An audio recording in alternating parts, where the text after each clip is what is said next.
1978. godine u restoranu Ero u Marmontovoj ulici prvi put se okupila družba vođena osjećajem da im fale prijatelji, klapa i običaji iz djetinjstva.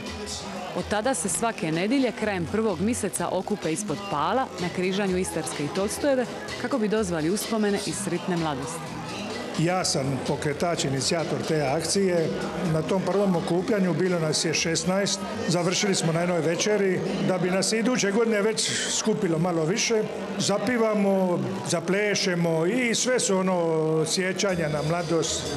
Nisam nostalgičar, međutim, usudio bi se reći da je naša mladost lipše provedena nego ova.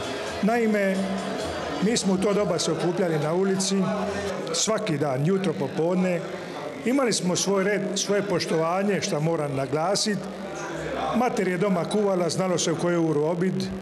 Starijega si mora pozdraviti. Kad bi išli u novu krađu voća, što je bilo, normalno, kad bi neko stariji zavika, ajme reću ti ocu, a to je bila panika, tu se nisi smija pojaviti danima. Dakle, jedno dužno poštovanje prema starijima, jel? Vrhunac druženja ovih zaljubljenika u svoju ulicu i grad zajednička je večera na kojoj se svake godine obnavljaju sjećanja na neka prohujala vremena. Najprije svi smo mi u gulozi malo za izist. A onda kad vidiš da si se malo šalda, onda vidiš pa ko će više ist. Tako da onda bude zaprkancije, čakule, ples, evociranje takvih uspomena i šetanje od stola do stola, a di si, šta si, kako si, šta radiš. Onda se, hvala Bogu, podsjetimo i naših pokojnih, koji, nažalost, svake godine bude. Mi sa jednom minutom šutnje odamo počast, jer svi su oni fizički odsutni, ali nama su u glavama, u očima, u srcu. Mi čujemo njihove glasove, oni su ovdje s nama. Tako da je to sve jedan dio našega života koje niti Lovrinac ne može oteti nama iz glave i iz srca. Sa Manuša su potekli mnogi uspješni Splićani, koji se bez obzira na trenutne funkcije i obveze rado odazovu ovom druženju. Naravno, ja sam istarsko dijete, kako mi ovdje kažemo, dijete naše ulice ili mi popularno kažemo uličari. Mi smo se zajedno igrali, zajedno smo prošli životni tijek i evo sad smo pred penzijom, ali nikad nismo zaboravili, nikad nismo propustili ove susrete naše, jedan put godišnje, koji nas vesele, koji nas vraćaju u našu mladost i koji nam kažu da izdržimo. U vrtu moje kuće smo se sastajali. Stariji mladići bi odlazili u tuđe voće i tako, i onda bi oni nešto tu donili. Stariji su vodili računa je li mlađa braća uče. Uvijek je kontinuirano bio jedan ritam raspoloženja i druženja. To nas nikad nije napustilo. To je kao jedna proširena obitelj.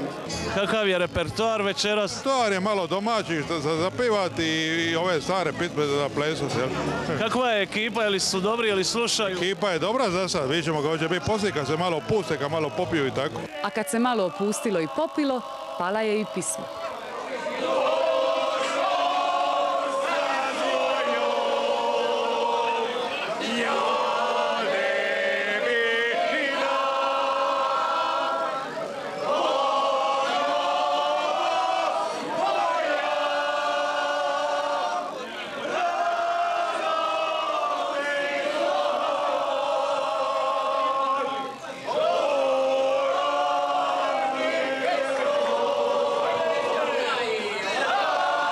Slušaj, ja volim društvo.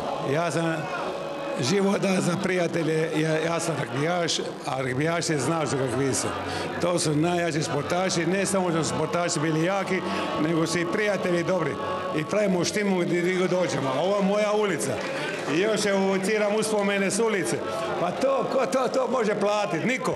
Ma slušaj, mi smo ti imali anegdota čudo. Pa šta, hoćeš li od viceva, hoćeš li od lupeštine kad smo išli u oče, hoćeš li od ženska kad smo večirili, a šta god hoćeš, možemo ti naprijediti anegdota, maso ima anegdota, a ko će sve to siti? Sve su anegdote bile lijepe. Evo sad su me baš malo prije napomenili kako sam izgubio okladu okladu sam izgubija, jer nisam zna da arzelinka može pocrveniti. Ja bi je vidio malo žučkastu i tako bi je mi izili. Crvene nije bilo, jer smo izili sve zelene. To su nam bili prvi vitamini poslije zime. A onda pitao me da ispričam kakav sam batine dobija kad sam prošao kareton sa vrt Tolstojeve ispod ruskoga kraza. Ispod kamiona sam prošao na karetu i došao sam do pazara.